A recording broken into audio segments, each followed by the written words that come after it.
Kwento ko sa inyo kung paano ako nagtiwala sa Diyos. Kung paano ako naging mga away, chismosa at iba pa. Doon makikita ang pagbabago ng Diyos sa aking buhay. Simulan na natin. Yan ako.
Yun yung araw na nagkasakit ako, kaya sinimulan kong magbasa ng Biblia. Nakalagay daw, nagpapagaling daw ang ating Panginoong Jesus. Kaya sinimulan kong magsimba.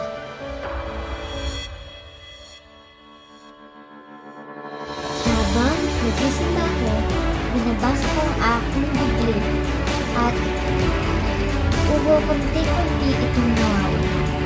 Itinry ko rin maging matulungin.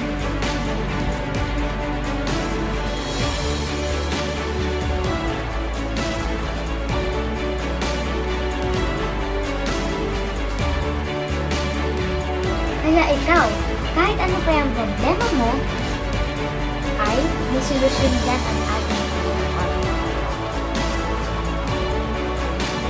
He got you.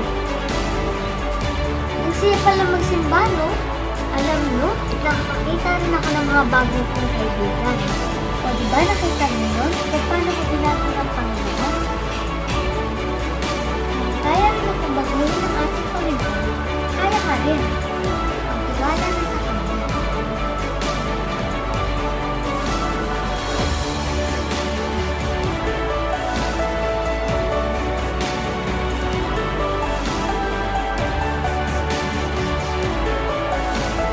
Kaya't kung ang sino man ay na kay Kristo, siya'y bagong nilalang. Ang mga dating bagay ay nagsilipas na. Narito, sila'y pawang naging mga bago.